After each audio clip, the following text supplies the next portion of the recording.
সেই সময় থেকে বিশেষ করে যুদ্ধের পরে আপনাদের কথায় মুক্তিযুদ্ধের পরে আমরা যখন একদলীয় প্রায় একদলীয় শাসন ব্যবস্থার কাটা খাবে আমার এই দুঃশাসনে তখন কিন্তু এই আসম আব্দুল হক এবং জাসদ তারা উঠে দাঁড়িয়েছিল। তারাই তখন একমাত্র বাংলাদেশের মানুষের কথাগুলোকে সামনে তুলে আনছে। সেই জন্য আমরা আজকেও সেই সালাম জানাই এবং তাকে শ্রদ্ধা করে আমরা বিশ্বাস স্মরণ। আমি আজকে এই মঞ্চ থেকে আসাম আব্দুল হক সাহেবের আশু রোগ মুক্তি কামনা করছি। আজকে বোধ হয় প্রথম এই প্রতিষ্ঠাবার্ষিকী আপনাকে আমরা জানলাম, আমার জন্য কষ্টকর। একই সঙ্গে আমরা জানি যারা বিশেষ করে আমাদের ভাবি এবং ছাত্রদের যারা একইভাবে আমার সেই জন্য বরং করে আলোচনার কাছে প্রার্থনা করি সুস্থ করে আবার আমাদের মাঝে ফিরিয়ে নিয়ে আসা।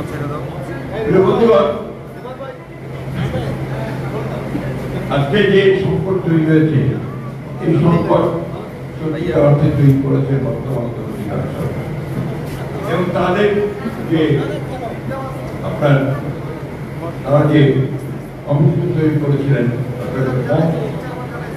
কমিশন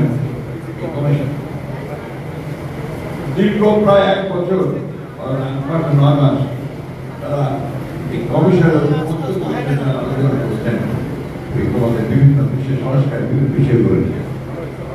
অনেকগুলো বিষয় একমত হয়েছে, কয়েকটা বিষয়ে আমরা একমত হতে পারিনি। সে বিষয়গুলো গ্রহণ করছেন। অর্থাৎ আমাদের মতভেদ থাকলেও আমরা মূল যে সমস্যা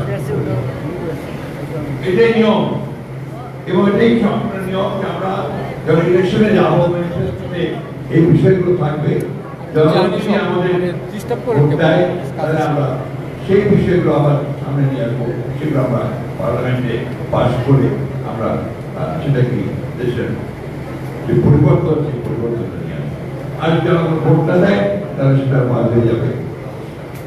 যখন সাবমিট করা হলো, বৃষ্টি হচ্ছিল, মনে হয় সনদ থাকতো 17 তারিখে, সেদিন বৃষ্টি হচ্ছিল, তার আগে আবার গোলযোগ হয়ে গিয়েছে, সব কিছু দণ্ডমণ্ড হয়ে গিয়েছিল।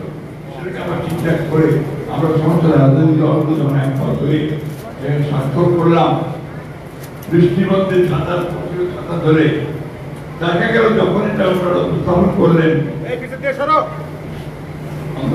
সরকারের প্রধানমন্ত্রীর কাছে সেটা অনেক পার্থক্য। বিশেষ করে উল্লেখ করা হয়, সেই জন্য আমরা বলেছি যে একটা আস্থা যে আমরা রেখেছিলাম, সেই আস্থাটা বিশ্বাসযোগ্যতা জনগণের সঙ্গে প্রচারণা করছেন, যেটা আমরা তাদের কাছ থেকে আশা করি। আজকে প্রশ্ন উঠেছে যেটা আমরা একটা কথা পরিষ্কার করে বলতে চাই, বিএনপি সংস্কারের দল, জন্ম হয়েছে সংস্কারের মধ্যে দিয়ে। বিএনপি 79-এ বিএনপি তৈরি হয়েছিল, জিয়া রহমান তখন এই বিএনপি প্রতিষ্ঠা করেছেন। একদলীয় শাসন ব্যবস্থা থেকে বহুদলীয় গণতন্ত্রে বিএনপি সেটাকে নিয়ে এসেছিল, অর্থাৎ সমস্ত পত্র-পত্রিকাগুলো বন্ধ ছিল, সমস্ত খুলে দেওয়া হয়েছিল। মানুষের যে মৌলিক অধিকার, সে অধিকারগুলো প্রতিষ্ঠিত করা হয়েছে, সেটা করেছিলেন। আজকে একদিকে রাজনৈতিক সংস্কার, অন্যদিকে অর্থনৈতিক সংস্কার, পরবর্তীকালে যে প্রেসিডেন্সিয়াল ফর্ম অফ গভর্নমেন্ট থেকে পার্লামেন্টারি ফর্ম অফ গভর্নমেন্টে ফিরে গেছেন। আরো পরে তিনি কেয়ারটেকার গভর্নমেন্ট সিস্টেম আমরা প্রথম দিকে না মানলেও উনি একটা নির্বাচন করে 2/3 মেজরিটি নিয়ে এসে এই কেয়ারটেকার গভর্নমেন্ট পাস করে সংবিধানে অন্তর্ভুক্ত করেছিলেন এবং সেই কেয়ারটেকার গভর্নমেন্ট তিনি 4টি গ্রহণযোগ্য নির্বাচন। সুতরাং বিএনপি সংস্কার চায় না, এই কথা যারা বলে তারা পুরোপুরি জাতির সামনে জাতিকে বিভ্রান্ত করার জন্য বলে। বিএনপি অবশ্যই সংস্কার চায়।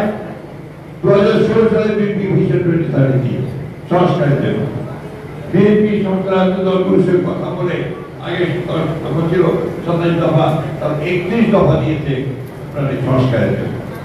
এই কথা বলে মানুষকে বিভ্রান্ত করতে চায় যে বিএনপি সংস্কার চায়। আমরা সংস্কার চাই, সংস্কার করতে পেরেছি। আমরা প্রত্যেকটা সভায় যেগুলো আলোচনা হয়েছে সেই সভাগুলিতে দেখেছি এবং সেই পর্যন্ত সমাজের সঙ্গে আমরা কোনো বিক্রি করিনি, আমরা কোনো বিভ্রান্ত করিনি। বিভ্রান্ত ব্রিটিশরা যে আছে ঐক্যমত্য কমিশনের যারা দায়িত্বে আছেন তাদের কাছ থেকে। সুতরাং এ ব্যাপারে আমাদের বক্তব্য পরিষ্কার। আমরা অবশ্যই যে সংস্কারগুলো আমরা একমত হয়েছি সেই সংস্কারগুলো অবশ্যই আমরা একমত হব আছি। আমরা ভবিষ্যতের দিন সেগুলি আমরা ইমপ্লিমেন্ট করবো এবং আমরা যে পারিনি সেগুলো আমি খুব পরিষ্কার করতে আমরা নির্বাচন করতে চাই। আমরা 2026 সালের ফেব্রুয়ারি মাসে সরকারের প্রধান উপদেষ্টা ঘোষণা দিয়েছেন সেই ঘোষণার সঙ্গে একমত হয়ে আমরা নির্বাচন চাই। সেই নির্বাচনকে আজকে আপনার বানচাল করার জন্য, সেই নির্বাচনকে বিলম্বিত করার জন্য একটা মহল উঠে পড়ে গিয়েছে। বিভিন্ন ভাবে বিভিন্ন কথাবার্তা বলে জনগণকে বিভ্রান্ত করার চেষ্টা করছে। কিন্তু আমরা পরিষ্কার করে বলতে চাই, গণভোট নির্বাচনের আগে করার কোনো সুযোগ এখন নাই। নির্বাচনের দিনই গণভোট হবে সে কথা আমরা পরিষ্কার করে বলেছি।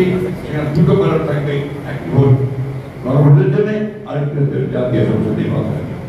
সুতরাং এই বিষয়ে কোনো দ্বিমত কারো থাকবে বলে আমি অন্তত মনে করি। আজকে যারা এই নিয়ে গোলমাল করছেন, রাস্তায় নেমেছেন, তাদেরকে অনুরোধ করবো দয়া করে জনগণকে অনেক বিভ্রান্ত করে চলেছে, অনেক করেছেন, সেগুলো আমি বলতে চাই না। একসময় আপনার এই দেশের সকল মানুষের চাহিদা ছিল পাকিস্তান, আপনারা সেগুলোর বিরোধিতা করেছেন। 1971 সালে মুক্তিযুদ্ধের বিরোধিতা করেছেন। আজকে দয়া করে জনগণ যে নির্বাচন চায় সেই নির্বাচনের বিরোধিতা করবেন না। এই দেশের মানুষ কখনো যারা বিক্রি করে তাদেরকে ক্ষমা করেন না।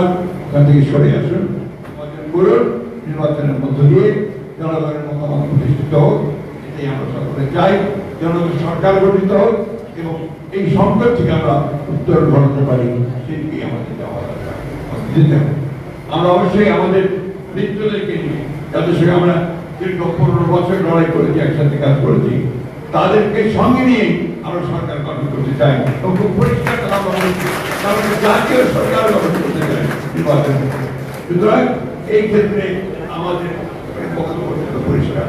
আসুন সবাই আমরা একসাথে নির্বাচনকে সামনের দিকে এগিয়ে যাই, নির্বাচনকে সুন্দর সুস্থ করে আমাদের জনগণের পার্লামেন্ট, জনগণের একটা সরকার গঠন করি, এই আমার বক্তব্য। আমারও সবশেষে ভাই আসুন মুক্তি কামনা করছি এবং তাকে আমরা আবার আমাদের